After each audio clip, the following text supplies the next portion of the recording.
सामाजिक विज्ञान की वो है जो नंबर की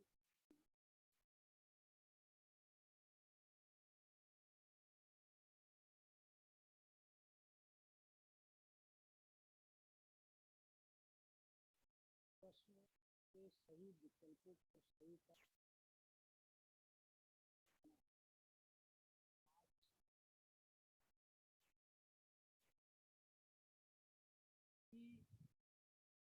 संसद राष्ट्रपति, राज्यसभा और लोकसभा को मिलकर बनती है। लोकसभा चुनाव के बाद बहुमत प्राप्त राजनीतिक दल की सरकार बनती है। कभी-कभी बहुमत न होने की दशा में गठबंधन सरकार बनती है। संसद में बहुमत प्राप्त दल का विरोध करने वाले राजनीतिक दल विपक्षी दल कहलाते हैं। यानी जो भारत की संसद है वो राष्ट्रपति, राज्यसभा और लोकसभा से मिलकर बनती है। लोकसभा चुनाव के बाद जो बहुमत वाला दल होता है उसकी सरकार बनती है। कभी कभी जब बहुमत नहीं होता है तो उस दशा में गठबंधन सरकार बनती है। संसद में बहुमत प्राप्त दल का जो संगठन विरोध करता है उसे विपक्षी दल कहते हैं। प्रधानमंत्री सत्ताधारी या शासन करने वाले दल का मुखिया होता है। जो प्रधानमंत्री होते हैं वो जो सत्ताधारी या सरकार जिसकी होती है, जो सरकार में जो पार्टी होती है उसका मुखिया होता है। प्रधानमंत्री अन्य मंत्रियों का चुनाव करता है। तो प्रधानमंत्री क्या करते हैं, दूसरे मंत्रियों का चुनाव करते हैं, जैसे स्वास्थ्य मंत्री का, शिक्षा मंत्री का, वित्त मंत्री आदि, जो इनसे संबंधित सरकारी कार्यों का जिम्मा संभालते हैं। और वो मंत्री क्या होते हैं, अपने विभाग से संबंधित जो सरकारी कार्य होते हैं उनका जिम्मा संभालते हैं। अब इसमें वो हैं मल्टीपल चॉइस क्वेश्चन दिए गए हैं, इनका आंसर आपको देना है। पहला है, क्वेश्चन नंबर 1 है, भारतीय संसद इनको मिलाकर बनती है, किन को मिलाकर बनती है? पहला है राज्यसभा एवं लोकसभा, दूसरा है राष्ट्रपति एवं राज्यसभा, तीसरा है लोकसभा एवं राष्ट्रपति, चौथा है राष्ट्रपति, राज्यसभा एवं लोकसभा। तो इसमें से कौन सा सही है उसका आपने टिक लगाना है। तो इसमें से जो सही है वो है राष्ट्रपति, राज्यसभा एवं लोकसभा। तो ये डी है इसका। और जो क्वेश्चन नंबर 2 है,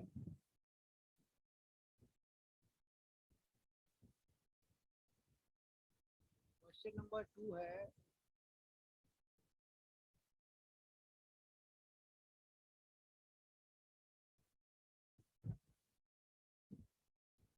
इसमें है संसद में बहुमत प्राप्त नहीं होने पर सरकार बनती है। अगर संसद में किसी पार्टी को बहुमत नहीं मिलता है तब कौन सी सरकार बनती है? एक दलीय सरकार बनती है, गठबंधन सरकार बनती है, उपयुक्त दोनों या दोनों में से कोई नहीं। तो इसमें कौन सी सरकार बनती है जब संसद में बहुमत प्राप्त नहीं होता है? तो इसमें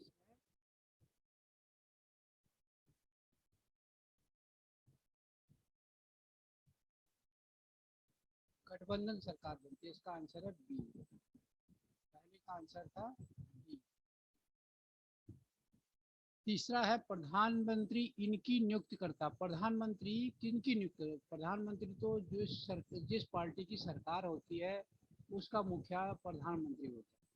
अब प्रधानमंत्री किसकी नियुक्ति करता है? शिक्षा मंत्री की नियुक्ति करता है, बी है स्वास्थ्य मंत्री की नियुक्ति करता है, सी है वित्त मंत्री की नियुक्ति करता है, डी है उपयुक्त में से सभी। तो इसका आंसर क्या होगा? डी, उपयुक्त में से सभी। चाहे वो स्वास्थ्य मंत्री हो, शिक्षा मंत्री हो, वित्त मंत्री हो, सभी की नियुक्ति प्रधानमंत्री करता है। क्वेश्चन नंबर 4 है, संसद में बहुमत प्राप्त दल का विरोध करने वाली राजनीतिक दल क्या कहलाते हैं? संसद में जिस पार्टी को बहुमत होता है उसकी तो सरकार बनती है, उसका विरोध करने वाले दलों को क्या कहा जाता है? विपक्षी दल कहा जाता है, शासक दल कहा जाता है, उपयुक्त दोनों कहा जाता है, दोनों में से कोई नहीं। तो इसका आंसर होगा ये विपक्षी दल। विपक्षी दल क्या करते हैं? सत्ता पक्ष का विरोध करते हैं।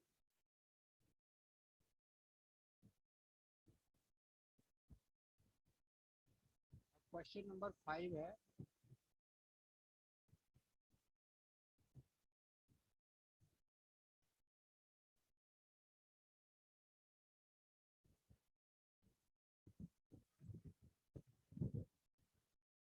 क्वेश्चन नंबर 5 है, सरकार में सत्ताधारी दल का मुखिया कौन होता है? अब जो पार्टी सत्ता में होती है उसका मुखिया कौन होता है? वित्त मंत्री होता है उसका मुखिया, गृह मंत्री होता है उसका मुखिया, स्वास्थ्य मंत्री होता है, या प्रधानमंत्री? तो इसका आंसर होगा सी, प्रधानमंत्री। सत्ताधारी दल का मुखिया प्रधानमंत्री होता है। तो ये थे मल्टीपल चॉइस क्वेश्चन। अब आपको कुछ आंसर जो संक्षेप में जिनका उत्तर देना है, 3 नंबर के क्वेश्चन है, वो करने हैं।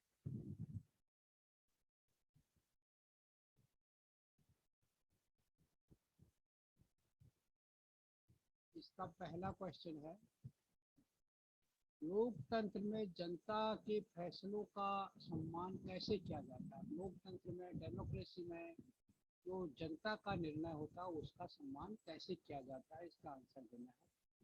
इसका आंसर है, लोकतंत्र में जनता क्या करती है, अपने प्रतिनिधि चुनती है। हमारे पूरे देश को अलग अलग क्षेत्रों में बांटा गया, जैसे संसदीय क्षेत्र है, लोकसभा क्षेत्र है, तो निर्वाचन क्षेत्रों में बांटा गया है। चाहे वो संसदीय निर्वाचन क्षेत्र हो, चाहे वो विधायक या विधानसभा का निर्वाचन क्षेत्र हो, चाहे वो निगम पार्षद का निर्वाचन क्षेत्र हो, वो सब बांटा गया है। अब यहाँ पर संसद की बात हो रही है, तो वहाँ से लोग क्या करते हैं, अपने प्रतिनिधि चुनते हैं। और वो प्रतिनिधि, जो चुना हुआ प्रतिनिधि, जो वहाँ से जो प्रतिनिधि होते हैं, वो अक्सर क्या होते हैं, राजनीतिक पार्टी के पार्टियों से जुड़े हुए होते हैं।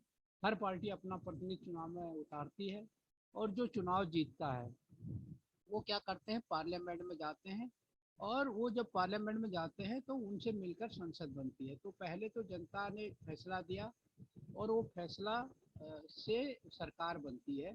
तो पहला सम्मान तो ये है। दूसरी चीज़, जो जनता के जो मुद्दे होते हैं, उन मुद्दों को वो लोग पार्लियामेंट में उठाते हैं। तो वो पार्लियामेंट में जनता के मुद्दों को उठाते हैं। जनता जो बात कहती है, वो जनता की बातों को उनका प्रतिनिधि जो उनने चुन के भेजा है वहाँ पर रखता है।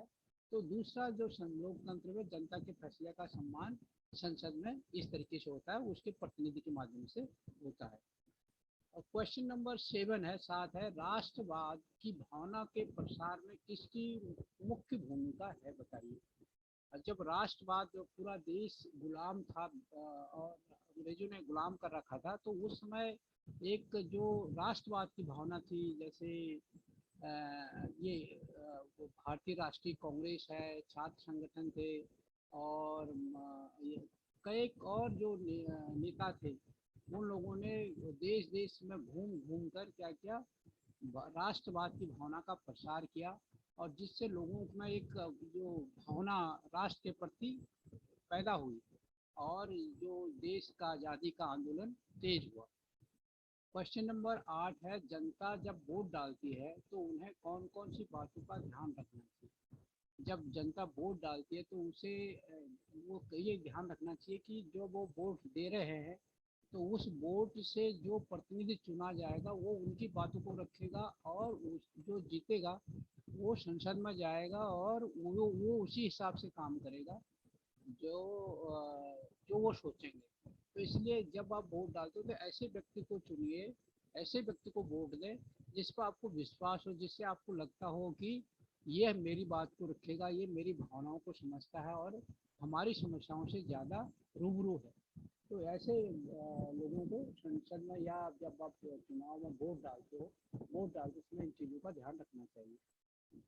17वीं शताब्दी में आए यूरोपीय भारत में व्यापारी से राजनीतिक शक्ति कैसे बन गए, वर्ल्ड के लिए। 17वीं शताब्दी में जो ईस्ट इंडिया कंपनी भारत में आई थी और व्यापार करने के इरादे से आई थी, तो अचानक जब भारत में मुगल साम्राज्य का पतन हुआ, और पूरा देश में छोटे छोटे रजवाड़ों के रूप में अलग अलग, जैसे मराठों ने अलग अपनी शक्ति दिखाई, और बुंदेलों ने अलग दिखाई, साउथ में अलग, नॉर्थ में अलग, तो भारत सारे तरफ टुकड़ों में बंट गया। क्षेत्रीय ताकतें ताकतवर हो गई। और इस सारी चीज़ का फायदा उठाकर जो ईस्ट इंडिया कंपनी थी उसने भारत में अपना साम्राज्य स्थापित करके एक राजनीतिक ताकत बन गई। और क्वेश्चन नंबर 10वां है, संसद में सभी वर्गों और समुदाय के लोगों को राजनीतिक हिस्सेदारी के लिए क्या प्रयास किया गया। संसद में सभी लोगों को सभी समुदाय को राजनीतिक हिस्सेदारी मिले, इसके लिए वहाँ पर क्या किया गया, SC ST लोगों के लिए क्या कर रखा, रिजर्वेशन रखा गया है, ताकि उन सीटों पर कोई केवल SC ST के लोग ही चुनाव लड़ सकते हैं, और ताकि उनका ही प्रतिनिधि आके संसद में पहुंचे और वो उनकी बातों को रख सके, क्योंकि हर एक व्यक्ति सबकी बातों को नहीं रख सकता। तो इसलिए उस वर्ग की बातों को उठाने के लिए आदिवासियों की, SC ST की बातों को भी संसद में पुरजोर ढंग से रखा जा सके, इसके लिए उनके लिए सीटें रिजर्व रखी गई है। और महिलाओं का भी भागीदारी संसद में हो, इस बात को भी ध्यान रख के संसद में लगातार चर्चाएं होती रहती हैं, क्योंकि संसद में महिलाओं के लिए भी रिजर्वेशन होना चाहिए। तो ये था कि हर समुदाय को के लोगों को हिस्सेदारी संसद में मिलनी चाहिए, ये व्यवस्था हमारे संविधान के अंदर की गई है। तो बच्चों, ये था आपका जो असेसमेंट है SST की, सामाजिक विज्ञान का वर्कशीट नंबर 4। और अगर आपने ये चैनल सब्सक्राइब नहीं किया तो इसको सब्सक्राइब कीजिए, बेल का बटन भी दबाएं, और ताकि जैसे वीडियो हम डालें उसकी इन्फॉर्मेशन आपको मिले। अगर आपको ये वीडियो अच्छी लगी तो आप इस लाइक का बटन ज़रूर दबाएं और अपने दोस्तों के साथ वीडियो को शेयर करें।